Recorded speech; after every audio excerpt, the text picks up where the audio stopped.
இன்ஸ்டிங்டால எல்லாமே சொதப்பிடிச்சு பாருங்க. எல்லாரும் கொஞ்ச நேரம் வாய மூடிட்டு சும்மா இருக்கீங்களா?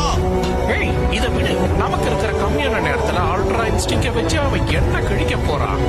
விட்டு தந்து கண்ணால நீ அதை